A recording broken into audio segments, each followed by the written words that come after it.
الدين بيقول لنا ايوه، نحجب البنات دي؟ نحجب البنات دي. هل الدين بيقول لنا كده؟ وإن كان كسلا يستتاب 3 أيام ثم يقتل. يعني انا بقول للكافر لكم دينكم ولي دين، هاجي على المسلم اللي ما بيصليش اقتله؟ يعني الموضوع فيه تفصيل. يبقى احنا كده استنتاجا من كلامك يا ابراهيم يا عيسى، استنتاجا اهو مش من عندي، ان انت مش قابل فرض الصيام، ان في ايات في القرآن مش عاجباك. حبايب قلبي ايها الفهم العظيم، عشتوني. او في مقولة اخرى، والله اشتقنا. طب يا جماعه، فيديو النهارده يعني عن كائن انتوا كلكم باعتين الفيديوز بتاعته امبارح على الانستجرام. فجاه لقيت الانستجرام عندي الحق مش عارف كذا بيشتم الشعراوي، الحق ابراهيم عيسى بيشتم الشعراوي. اللي انا مستغرب له بقى ان ابراهيم عيسى ليه كل كام سنه يطلع يشتم الشعراوي. يعني مثلا لو انا دلوقتي جيت قلت على الشخص ده مش كويس، خلاص هي فيديوهاتي موجوده وتاريخي موجود وبيقول انه مش كويس وخلاص. ليه بقى كل سنتين اطلع اتكلم عن الشعراوي؟ المشكله لما انا دورت على ابراهيم عيسى لقيت ان هو بس مش بينتقد الشعراوي، ده بينتقد حكم الصيام اصلا. مش عاجبه ايات في القران، مش عاجبه نص الائمه، والنص التاني هو ما هاجمهمش علشان مش منتشرين بين الناس، يعني لو انتشروا هيهاجمهم عادي برضه. فتعال نشوف ابراهيم عيسى قال ايه، وقبل ما تيجي نشوف ابقى اعمل لايك سبسكرايب كومنت، قول لنا رايك في اللي بيحصل دلوقتي في ابراهيم عيسى، في انا شخصيا. قول لي ازيك، عامل ايه، طمن عليا. انا كويس الحمد لله، ما تقلقش، كل لن يصيبنا الا ما كتب الله لنا. رساله للاعداء. لقد بحثت كثيرا ايوه في حكمة الصيام، في حكمة صيام رمضان. انت بتدور حكمة صيام رمضان، حلو. واستمعت كما أنتم جميعا لعشرات الحجج التي يقولها آلاف الخطباء والوعاظ ومن يرون في أنفسهم علماء. حكمة الصيام نحن نشعر بالفقير، حكمة الصيام أصل الصيام صحة. والحقيقة أن العلم نسف كل هذا كله. ده علم مين؟ ده علم البحار؟ انا مش علم الجسد اللي احنا عارفينه يعني. انت عامل الفيديو ده زمان وما طلعش ايامك الصيام المتقطع اللي هو طالع دلوقتي. طب ما نبص كده على فوائد الصيام المتقطع. تشير الابحاث الى ان الصيام المتقطع قد يكون اكثر فائده من الانظمه الغذائيه الاخرى في تقليل الالتهابات وتحسين الحالات المرتبطه بها، مثل داء الزهايمر والتهاب المفاصل والربو والتصلب المتعدد والسكته الدماغيه. تقول لي يا فرماوي الكلام بتاعك مش موثق، احنا عايزينه من موقع طبي، حاجه كده تكون معروفه وفقا لموقع هيلث سايت. السايت بقى بيقول ايه؟ ان الصيام المتقطع مفيد لصحه القلب والاوعيه الدمويه، لانه يحسن عوامل خطر الاصابه بامراض القلب والاوعيه الدمويه، فهو يقلل من ضغط الدم ومستويات الدهون في الدم ومعدل ضربات القلب اثناء الراحه. ايضا يمكن للصيام المتقطع ان يحسن الاداء البدني ويفيد صحه الدماغ. طب ما طلع ليه فايده صحيه والعلم ما نسفش حاجه. يبقى بسم الله الرحمن الرحيم كده قبل ما نبدا الفيديو، انت كذاب. متفقين انا وانت مش هنتفق انا عارف، بس احنا هنتفق ان انت كذاب. قلت ان العلم بينفي فايده الصيام، مع ان سبحان الله العلم اهو اقر فايده الصيام، بس لما ما سميناهوش صيام رمضان، لما بقى اسمه صيام متقطع بيستخدم في الدايت. مش بقول لك الدين بيزعل؟ يعني كلمه دين كده لما تتحط في حاجه تحس ان هي بتوجعك. معلش تعال نكمل وجع، تعال نكمل الفيديو. وأدركنا أن الصيام متعب للصحة،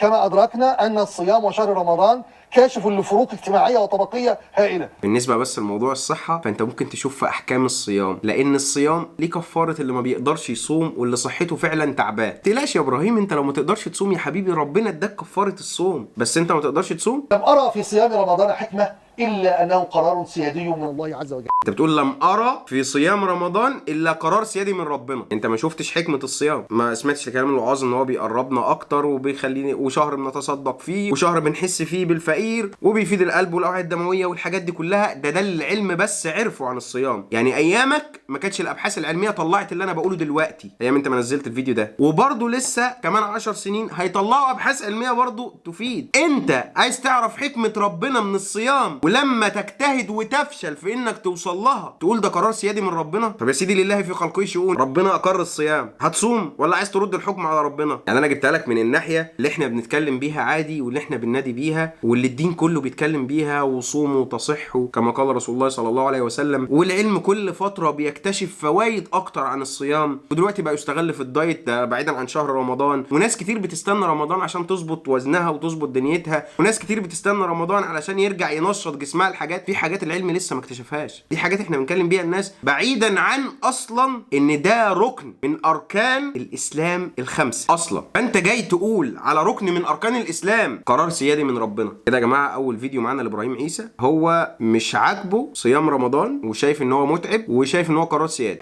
سلطانية سلطانية سلطانية، لا ده سلطانية. للسلطانيه. هو بيتريق على آية في القرآن. طب واحدة واحدة بس، احنا مش عاجبنا ركن كامل من أركان الإسلام، ومش عاجبنا آية من القرآن، مش عاجبنا كلام ربنا، ومش عاجبنا ركن هو فرضه. أنا دلوقتي هسأل حضرتك سؤال واحد، أنت إزاي بتدعو بالتنوير وبتقول إن أنت دين وسطي؟ وفين الدين بس؟ معلش، ده أنت شلت ركن وآية مش عاجبينك. أنت عايز دين على مزاجك يعني عايز دين تاخد منه اللي ينفع يمشي على هواك وتسيب اللي مش عاجبك، وبتحط كل ده تحت عباية الإصلاح، إن أنت بتصلح المجتمع وبتشيل الناس المغيبة وبتنقد الناس المتشددة ومش عارف بتعمل ايه. اعوذ بالله من الشيطان الرجيم، بسم الله الرحمن الرحيم. فإذا قيل لهم لا تفسدوا في الأرض قالوا إنما نحن مصلحون ألا إنهم هم المفسدون ولكن لا يشعرون. وإذا قيل لهم آمنوا كما آمن الناس قالوا أنؤمن كما آمن السفهاء ألا إنهم هم السفهاء ولكن لا يعلمون. صدق الله العظيم. ربنا مش نسيك يا هيما، خافش يا حبيبي. انت عارف لو مثلا ربنا ما قالش ان اللي زيك هيبقوا موجودين كنت هبدأ افكر في كلامك وادور وراه. ده ربنا وصفك بالملي. واذا قيل لهم لا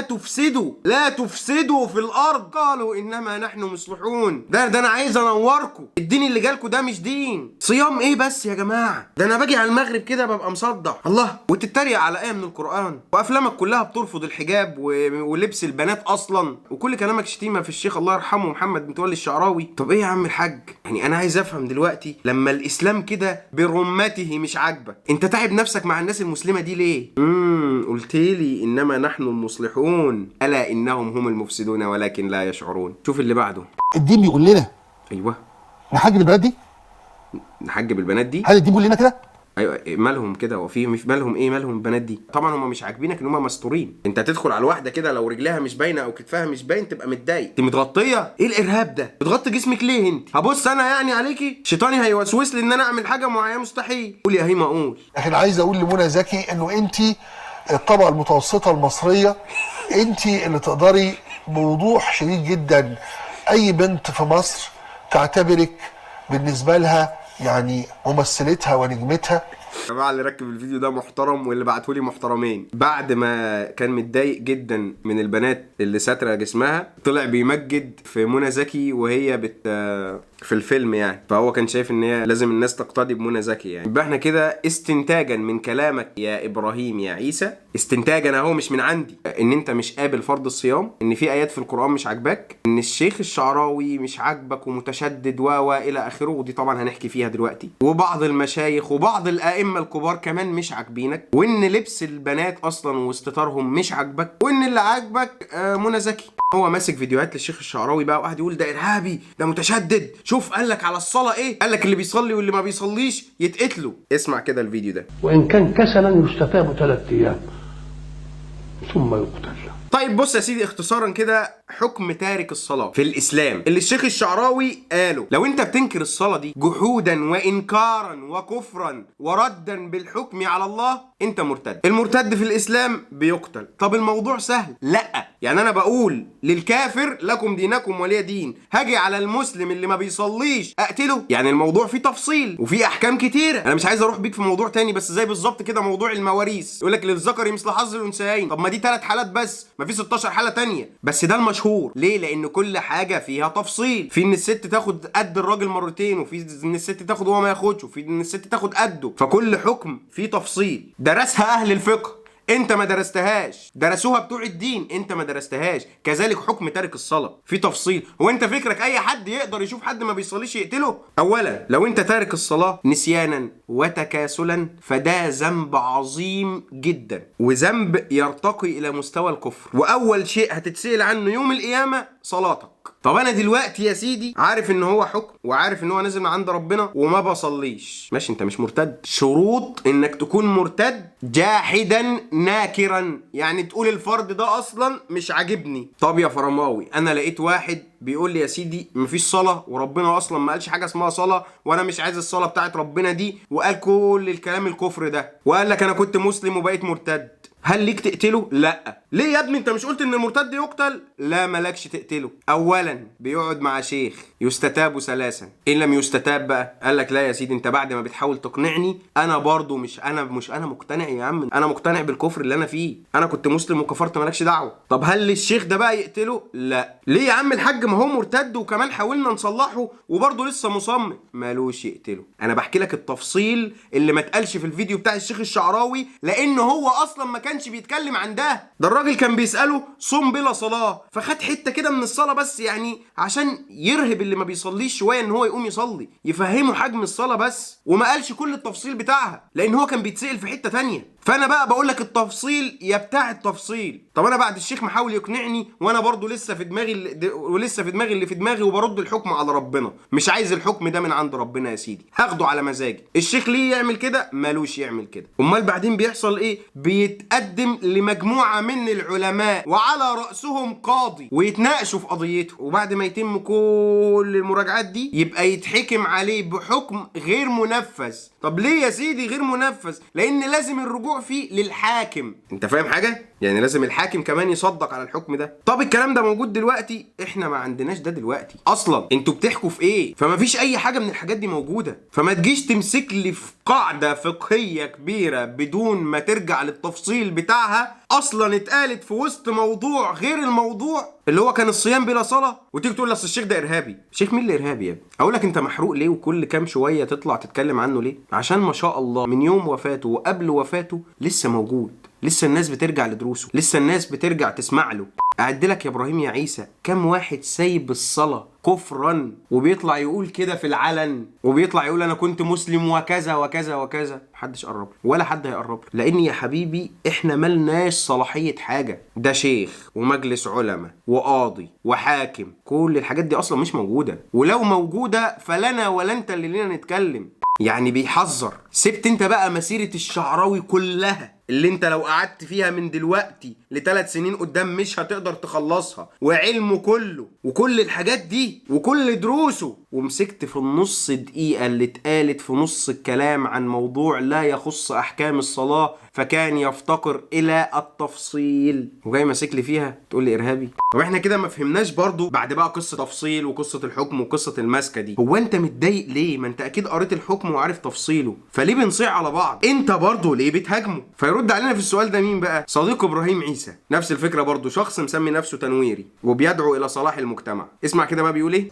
ضد التراث الديني، ولكني ضد تقديس هذا التراث، ولكني ضد تقديس هذا التراث، وأن يحكمنا من في القبور حتى هذه اللحظة بعبارات أو أحكام فقهية متحفية تجاوزها الزمن. انت امبارح طالع لايف كامل عشان تشتم في الشيخ الشعراوي. يا عم السبب ايه؟ علشان انت مش عايز حد يحكمك بعبارات متحفية واحكام فقهية من التراث الاسلامي. انا هعتبر كلام الشيخ الشعراوي في حكم الردة، يعني ده حكم، هعتبره قاعدة فقهية، وانت معترض عليه. معترض ليه؟ عشان رافض ان الحكم يكون بالشكل ده. حلو، انا معاك. لا ايام الشيخ الشعراوي كان بيقتل المرتد، ولا بعد موت الشيخ الشعراوي بيقتل المرتد، فايه لازمة الهجوم؟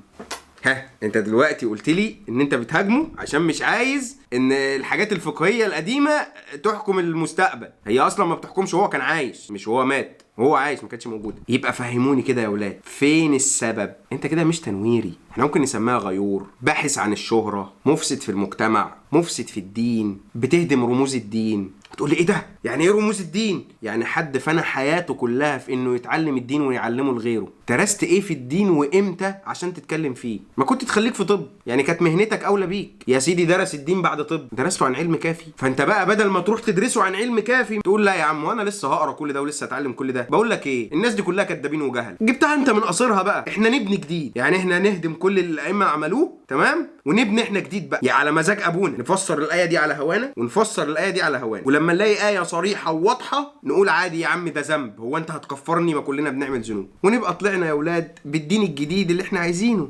اصلا انا تنويري، انت خلي بالك انت دماغك مضلمه، انا منور، انت مش فاهم حاجه.